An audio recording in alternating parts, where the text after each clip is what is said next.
Hi friends, welcome back to Shiny in Samayal. இன்றைக்கி நம்ம சமையல் சேனலில் என்ன பார்க்க போகிறோன்னு பார்த்தீங்கன்னா, மசாலா அரைச்சி ஊற்றி ஒரு கத்திரிக்காய் குழம்பு தான். நல்ல வில்லேஜ் ஸ்டைல் தான் இப்போ நம்ம செய்ய போகிறோம். அது மாத்திரம் இல்லை, இதுக்கு ஆப்டான ஒரு சைடிஷ் பார்த்திங்கன்னா முருங்கைக்கீரை ஆம்லேட் பண்ண போகிறோம். முருங்கைக்கீரையும் போட்டு முருங்கைப்பூவும் போட்டு ஆம்லேட்டு அது ரொம்ப சூப்பராக இருக்கும். அதே மாதிரி சத்தானது கூட. வாங்க இதை எப்படி செய்யலான்றதை நம்ம இப்போ பார்க்கலாம். தேவையான பொருட்களை பார்க்கலாம் என்னென்னான்ட்டு. இதில் பார்த்திங்கன்னா நான் சின்ன வெங்காயம் கொஞ்சம் எடுத்திருக்கேன்.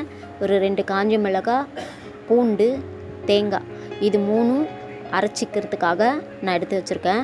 இப்போது அதுக்கப்புறம் பார்த்திங்கன்னா குழம்புக்கு தேவையான வெங்காயம், பூண்டு, பச்சை மிளகாய், கருவேப்பிலை இதெல்லாம் எடுத்து வச்சுருக்கேன். தக்காளி நல்லா பிணைஞ்சி 4 தக்காளி பிணைஞ்சி வச்சுருக்கிறேன் பாருங்கள், இதுதான். அதுக்கப்புறம் பார்த்திங்கன்னா மிளகாய் பொடி எடுத்து வச்சுருக்கேன், மஞ்சள் பொடி எடுத்திருக்கேன், தாளிக்க வெந்தயம், சீரகம், கடுகு, அதுக்கப்புறம் கொத்தமல்லி, கத்திரிக்காய். மெயினான டிஷ்ஷு கத்திரிக்காய். வாங்க இப்போது நம்ம வதக்கி மசாலாவை அரைச்சிக்கலாம். ஒரு பேன் அடுப்பில் வச்சு சூடானதுக்கப்புறம் வெங்காயம், பூண்டு, காஞ்ச மிளகாய், அதுக்கப்புறம் தேங்காய் இது எல்லாமே நல்லா வறுத்துக்கலாம். கொஞ்சோண்டு கருவேப்பிலையும் சேர்த்து நல்லா வறுத்து எடுத்துப்போம். வறுத்து இதை நல்லா ஆற வச்சு அரைக்க போகிறோம். பாருங்கள், இந்த மாதிரி வதக்குனா போதும். அதை ஒரு பிளேட்டில் மாற்றிட்டு அதே கடாயில் எண்ணெய் ஊற்றிட்டு குழம்பு தாளிக்கலாம். சீரகம், வெந்தயம், கடுகு எல்லாத்தையும் போட்டுட்டு பூண்டு நல்லா தட்டி வச்சுருக்கேன், அந்த பூண்டையும் ஆட் பண்ணிக்கிறேன்.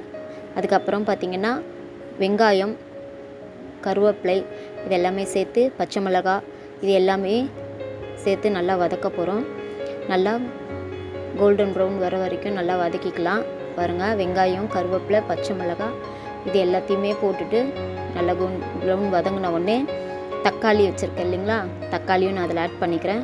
தக்காளி நல்லா மெசிச்சு வர வரைக்கும் நல்லா வதக்குவோம். அதுக்கப்புறமா கத்திரிக்காய் எடுத்து வச்சுருந்த இதை கட் பண்ணி அதிலே சேர்த்து கத்திரிக்காயையும் நல்லா வதக்கி சேர்த்துப்போம்.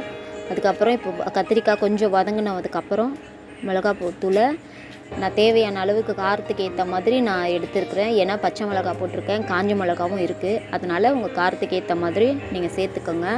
அதுக்கப்புறம் கத்திரிக்காய் வேகிறதுக்காக தண்ணி ஊற்றிக்கிறேன். தண்ணி ஊற்றிட்டு நல்லா இந்த குழம்ப நல்லா கொதிக்க விடுவோம். இது கொதிக்கிறதுக்குள்ளே நான் இதை ஆற வச்சுருக்கிற மசாலாவை அரைச்சிக்கிட்டு வந்துடலாம். வாங்க, நல்லா இது குழம்பு நல்லா கொதிக்கட்டும். பாருங்கள் ஃப்ரெண்ட்ஸ், நான் அரைச்சி எடுத்துகிட்டு வந்துட்டேன். இப்போது இதுலேயே கொதிக்கிற குழம்புல அந்த மசாலாவை ஊற்றி நல்லா கலரி விட்டுட்டு நல்லா காய் வெந்து வர வரைக்கும் நல்லா கலரிடுவோம். கத்திரிக்காய் நல்லா வேகட்டும், மசாலாலாம் நல்லா குழம்புல வேகட்டும். பாருங்கள், நல்லா வெந்துடுச்சு ஃப்ரெண்ட்ஸ். எவ்வளோ சூப்பராக ஈஸியாக ரெடி ஆகிடுச்சு பார்த்திங்களா? அவ்வளோ ஈஸியாக சுலபமாக செஞ்சிடலாம். இது சூப்பராக டேஸ்ட்டாக இருக்கும். இப்போது கொத்தமல்லியை தூவி விட்டுட்டு மூடி போட்டுடலாம். பாருங்கள் ஃப்ரெண்ட்ஸ், மூடி போட்டு நல்லா கொதித்து வந்ததுக்கப்புறம் இப்படி தான் இருக்கும் குழம்பு.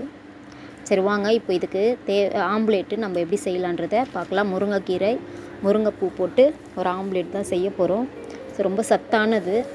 பாருங்கள், ஒரு பேன் அடுப்பில் வச்சு சூடான உடனே இந்த முருங்கைப்பூவும் முருங்கைக்கீரையும் சேர்த்துட்டு நல்லா வதக்கலாம்.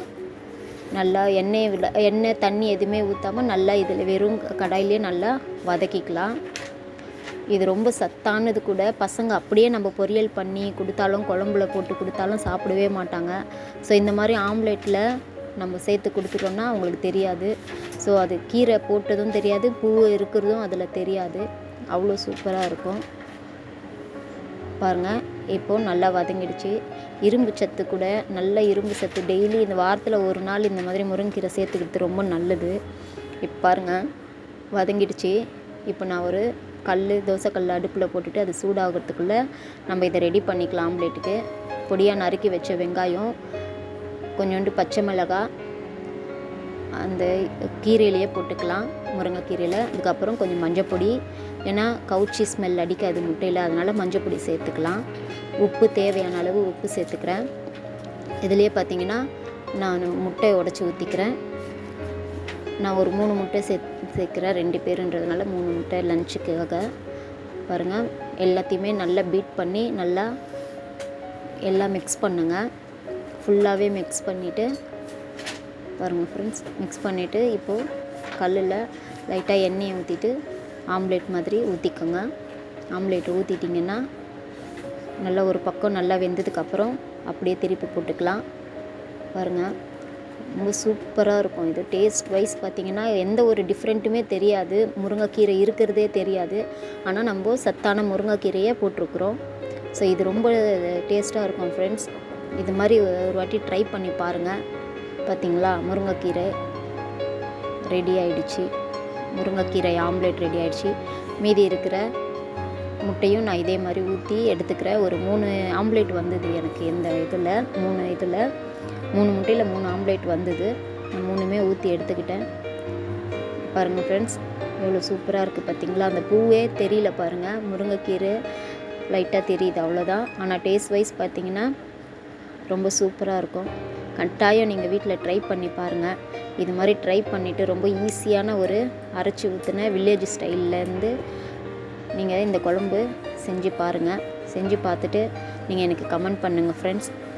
வீடியோ பிடிச்சிருந்தால் லைக் பண்ணுங்கள், ஷேர் பண்ணுங்கள், கமெண்ட் பண்ணுங்கள் ஃப்ரெண்ட்ஸ். பார்த்திங்களா, முருங்கைக்கீரை ஆம்லேட் எப்படி ரெடி ஆகிருக்கு. ஓகே ஃப்ரெண்ட்ஸ், பாய். அடுத்த வீடியோவில் சந்திப்போம்.